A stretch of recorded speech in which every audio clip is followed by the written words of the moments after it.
Okay, everybody, today's story is Americans turn to credit card rewards to absorb inflation.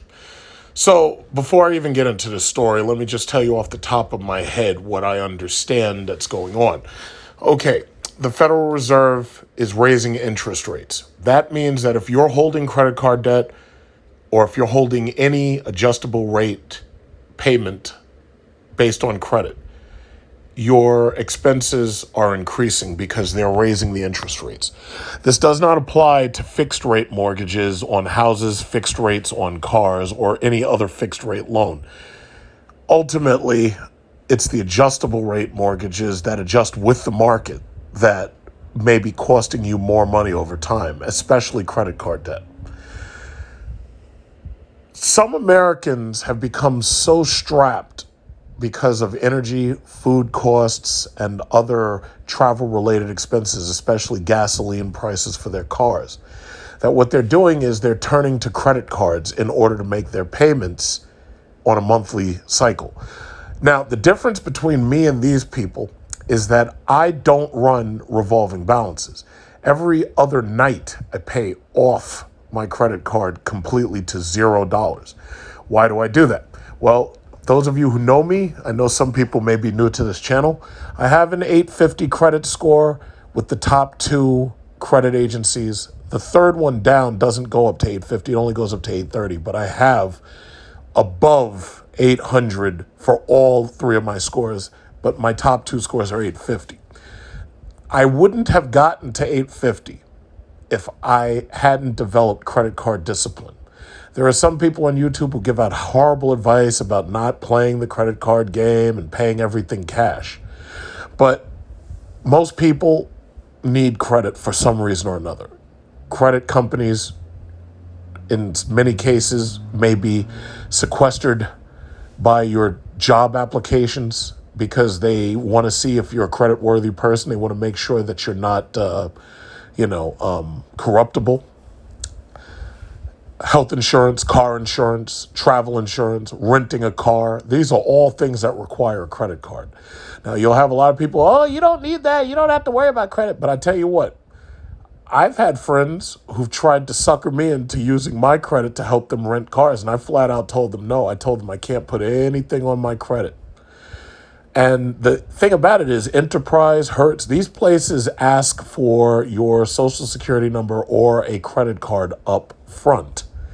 These are not places that you're going to go rent a car and you're just going to pay them in cash. It doesn't work that way.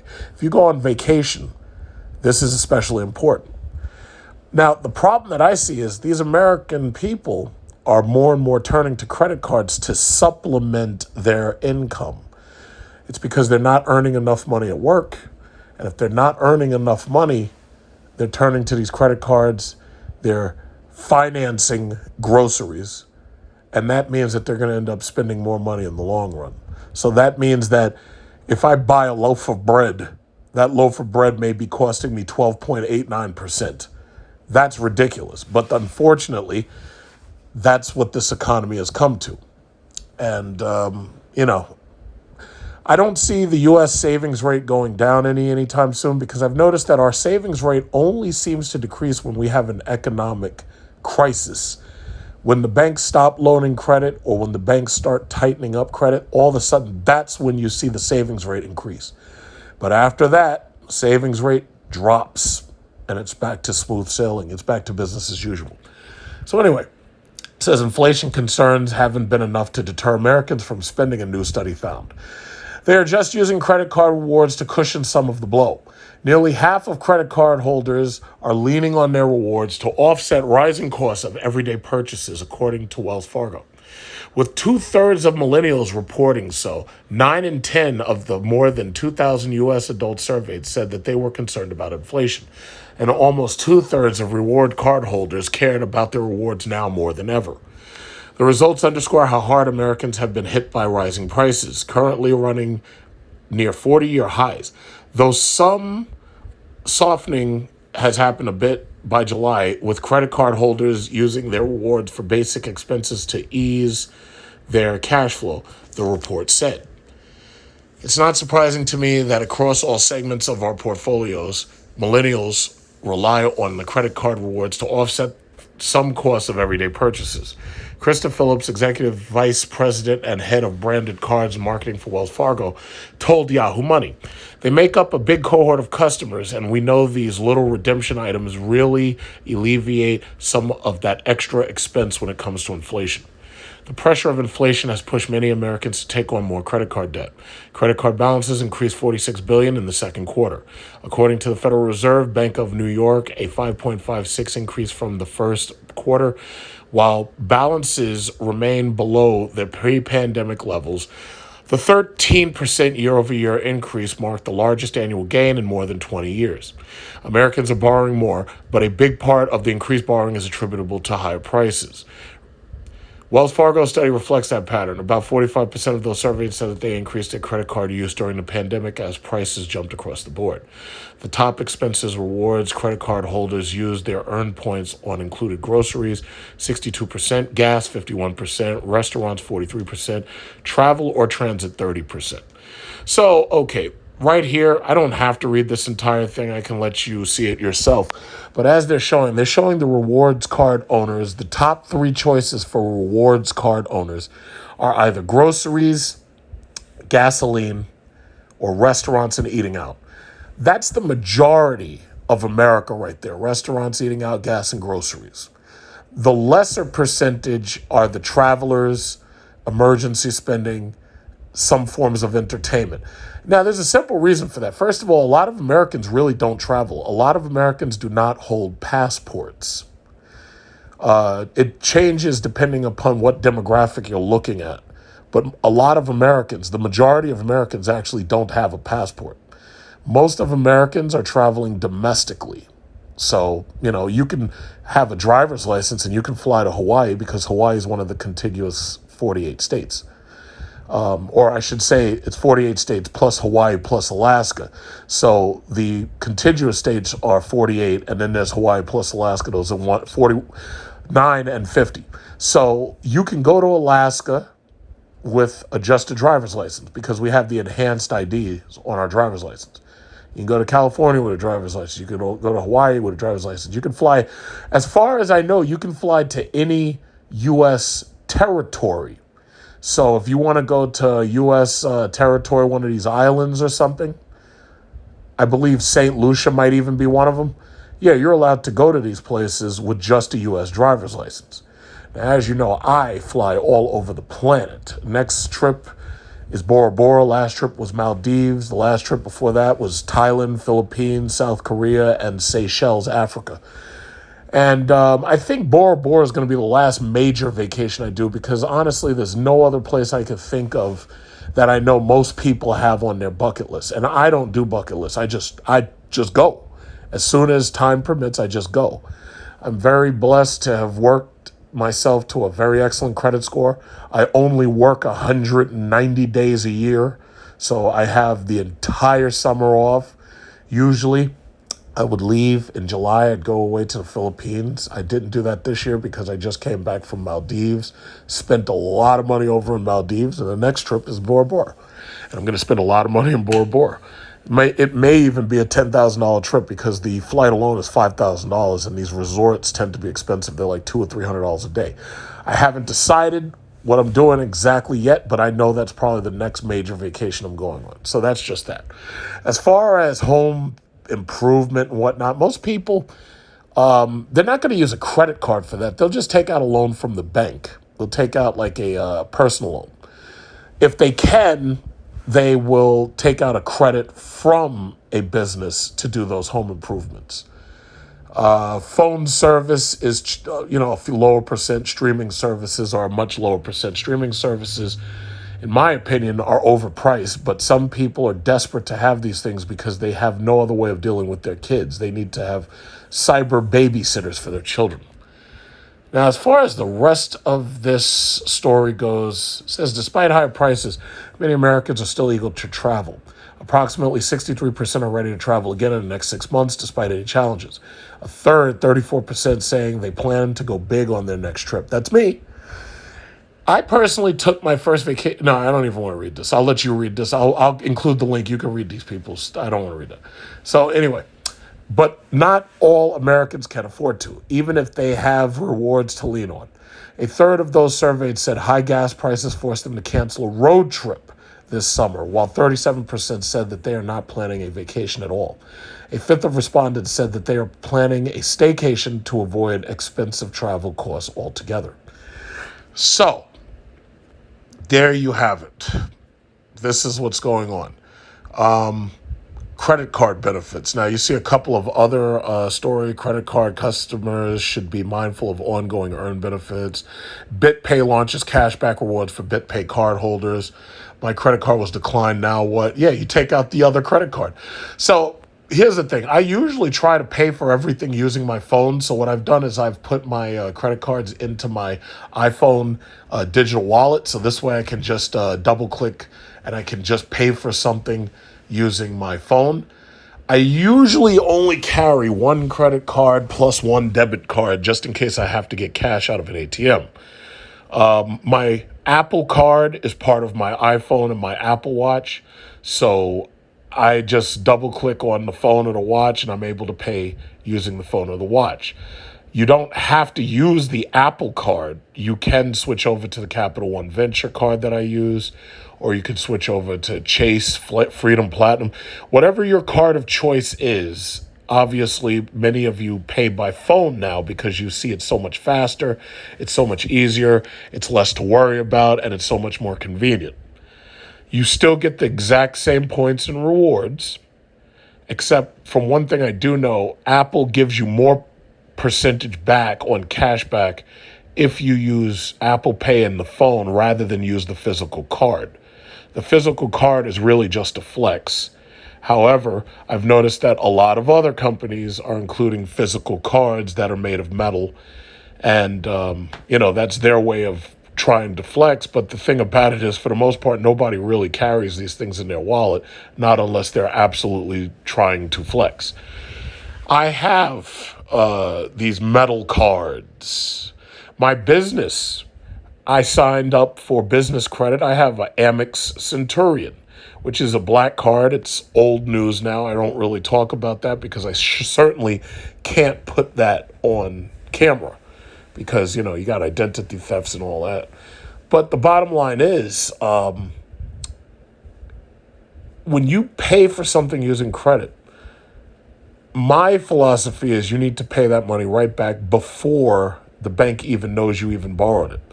As long as you pay back whatever you borrow within 5 days, for the most part, the bank doesn't even notice it. If you allow that time to pass to 15 and 30 days, that's when it may show up on your credit report. 15 days especially. 30 days definitely. Now, that's not necessarily a negative on you. It just means that now they see it, and it also increases your debt-to-income ratio. So if you're searching for real estate, or if you're searching to buy a car, your debt-to-income ratio goes up if you have credit card balances. This is one of the reasons why when we sell houses, we tell you the first thing you should do, pay off all of your credit cards. If you're trying to buy a car, if you have an interest rate that you think is high, chances are it's high because your debt to income ratio may be high, or because maybe they don't think you're putting down enough cash and they think that they can screw with you. Or it also could be because your FICO score is not high enough. My recommendation is you always pay off your credit card before you attempt to take out a loan, especially a mortgage. I specifically wanted to focus on just one card. I use the Capital One Venture card, but I don't use the Venture that requires you to pay the annual fee of $95, which is basically $100. I use Capital One Venture 1. Now, they just released a new card called the Capital One Venture X. The Capital One Venture X has a much higher annual fee. So anyway, it says the Capital One Venture Rewards credit card is a longtime favorite for consumers who value easy-to-manage travel rewards. At its heart, the Capital One Venture provides the best of two worlds, simplicity and value. The card offers simple earning and redemption options along with flexible transfer opportunities. However, the Capital One Venture faces stiff competition from Capital One's premium travel card, the Capital One Venture X Rewards credit card. with strong reward rates and introductory bonus of 75,000 bonus miles earned after spending 4,000 on purchases within the first 3 months. The Venture X stacks up well against the competition in the premier travel card marketplace.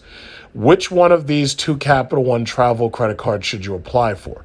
Now, first of all, let me explain it like this. Where you see how it says that there's 75,000 bonus miles.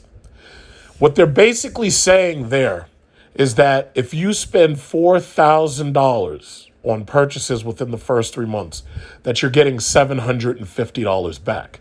So with Capital One Venture Points, all you got to do is get rid of the last two numbers. If you get rid of the last two numbers, you get the actual cash back, $750. It's just that simple. That's how it works.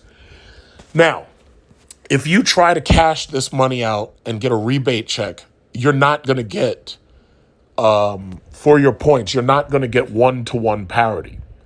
So when I say one-to-one parity, that means that you're not, if, like, let's say you have 10,000 miles on your rewards point. 10,000 should equal $100 for travel. But if you tried to get a rebate check, you're not going to get $100. You're going to get less than $100. Now, if you use those points for travel, you will get $100 towards your travel expense. Hopefully you understand that. So this is what they're saying. If you spend $4,000 on purchases within the first 3 months, you're going to get $750 back. Just let's leave it like that so it's not complicated. My trip to Bora Bora, I already know the flight alone is going to be $5,000. So I think the mistake that I see people make is they'll sign up for one of these cards and they'll go after one of these cards simply because they would take, like my trip to Bora Bora, they know they're going to spend $4,000. So they'll get that card to pay for that ticket. The problem that I see is every single year they're going to be on the hook for the annual fee. $100 is not a very, very, very big annual fee. But they want $395 a year. Now, for some people, $400, it's funny. It's amazing, they make you use these numbers. I'm going to just round up to $400. They don't want you to say $400 because psychologically, it's easier a number to remember. Just like $95. Psychologically, it's easier for you to remember $100 than it is for you to remember $95. And the impact is psychologically different. So I'm just going to say $100 for the Venture and $400 for the Venture X. So what are they offering? They're saying earn 7,500 bonus miles or $750 cash back for your travel expenses. And by the way, I want you to pay attention to something. They never say $750 cash back. Now, notice right here, they say a $750 travel value. The reason why they have to keep you thinking in bonus miles is because you don't get one-to-one parity if you simply ask them to give you a check. If you have $1,000 worth of miles, you're not going to get 1,000 cash back. You're only going to get less than that. But if you pay for a travel expense, that's the only time you'll get one-to-one, and it'll be $1,000. See, these people are slick. These people, all of them are slick. They all think they're so fucking smart. But that's the reason why when I beat the system, I got the 850 now. So I beat the system. I live above the system. I'm the Men in Black. I'm above the system. I'm beyond the system. Because I'm rocking the 850 and they can't say nothing about it. Earn 75,000 bonus miles after spending $4,000. Now, the Venture card says you earn 75,000 miles after spending 4,000 in the same 3 months on purchases from account opening. So basically, they have the exact same welcome bonus. Okay. Rewards, 10x miles on hotels, rental cars booked through Capital One Travel. Now, this is actually very, very interesting. Let me tell you something. This is how they get you. Now, Venture 1X says 10x miles. Venture One says 5x miles. But the problem that I have is the Capital One Venture Travel site. When I've gone on there, the information is disorganized. I'll say that for one. I have a much easier time using Expedia. I have a much easier time. The last time when I went to Maldives, I used ASAP travel tickets. And when I called into ASAP Travel, they put me on the phone with a Filipino girl.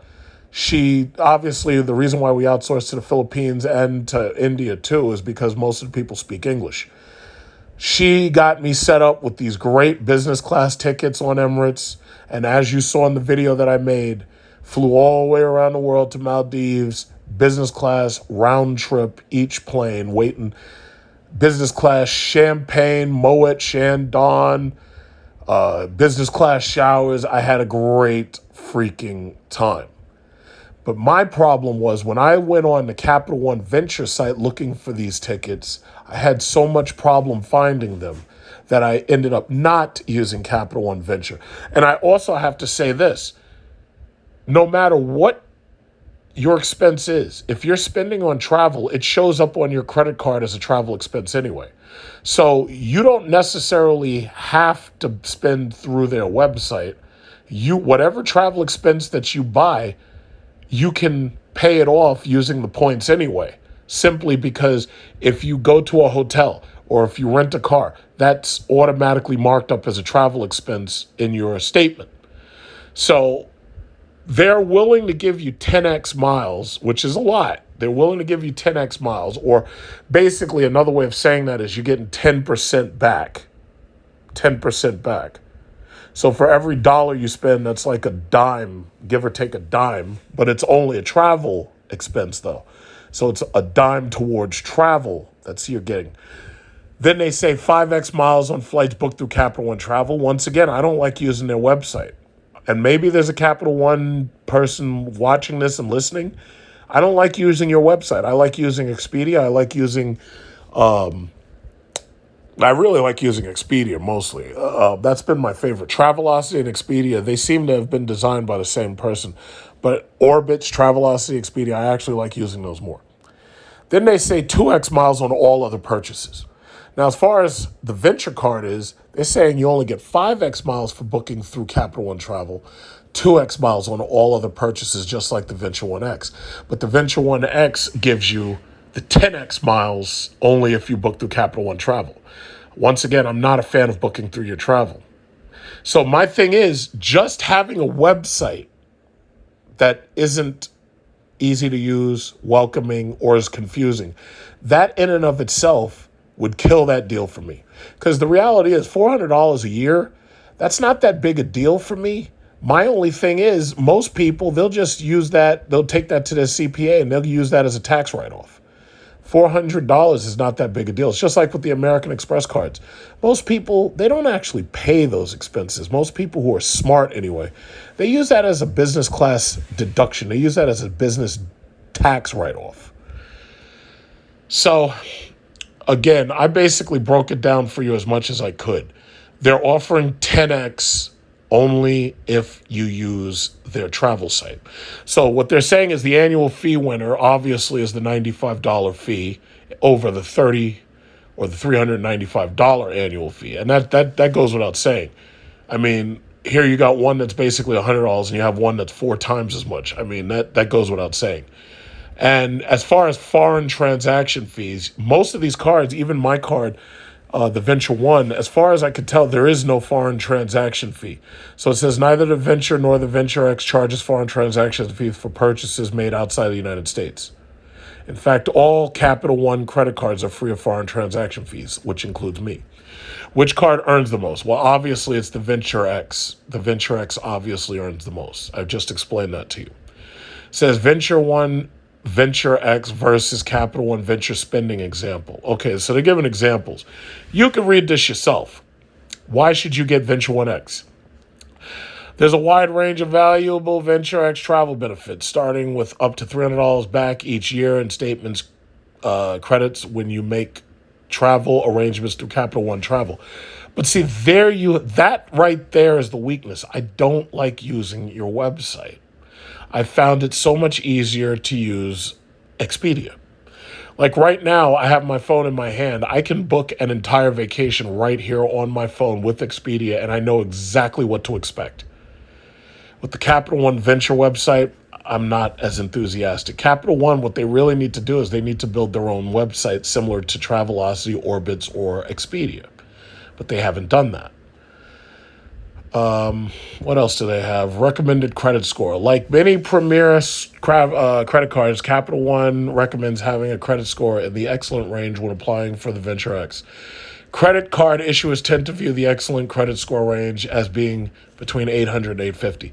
See, here's the thing. Your credit score, they want you to obviously basically be above 780.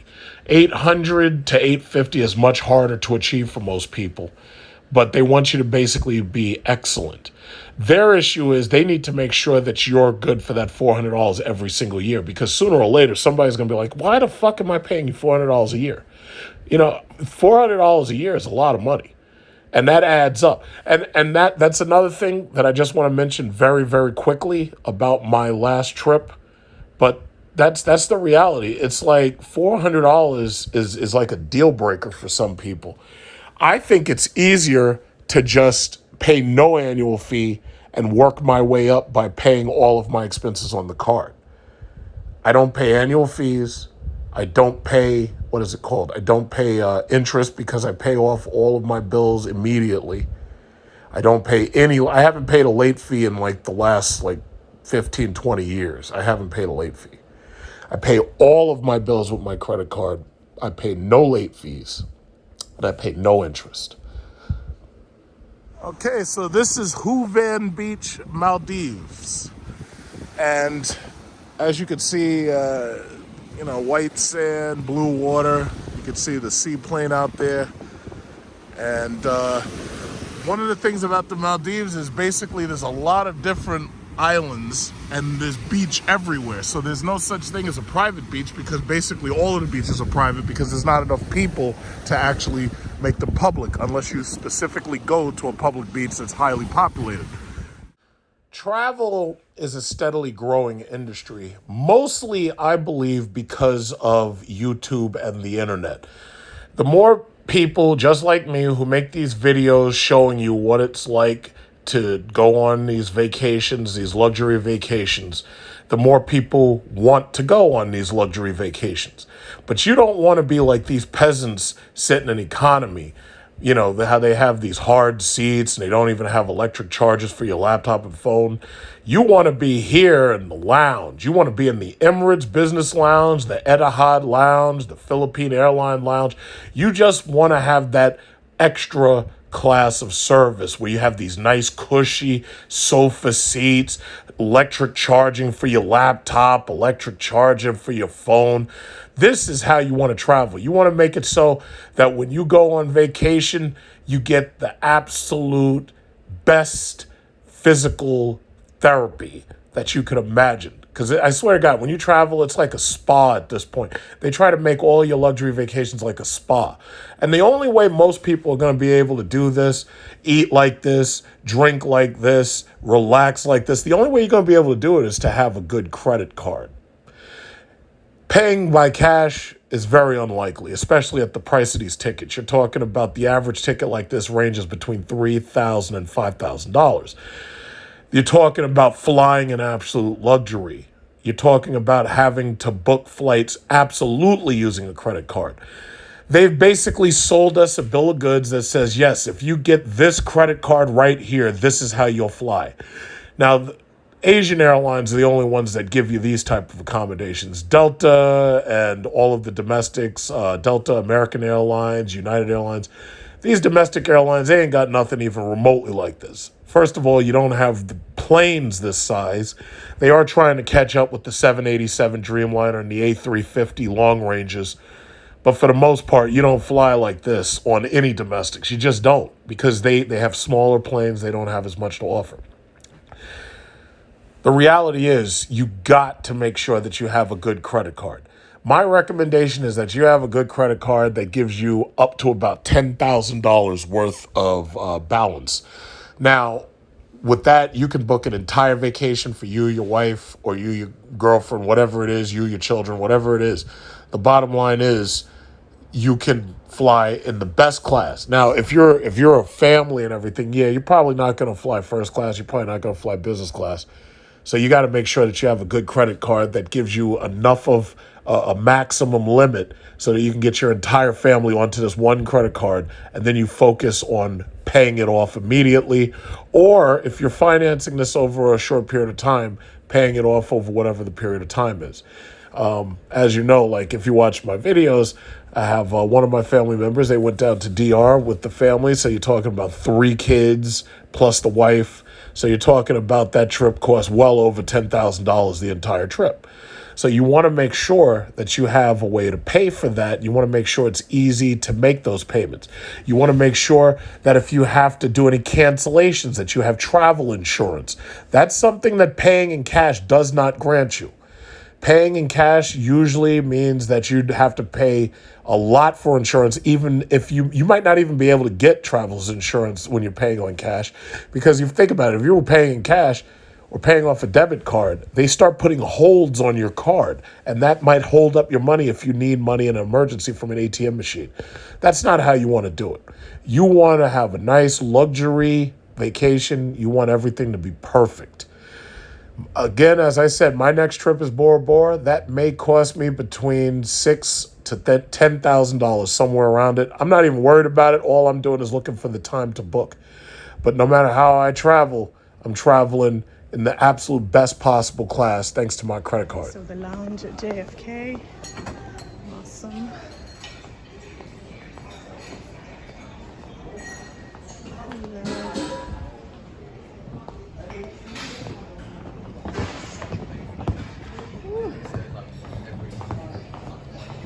Okay, sit in one of these cool seats.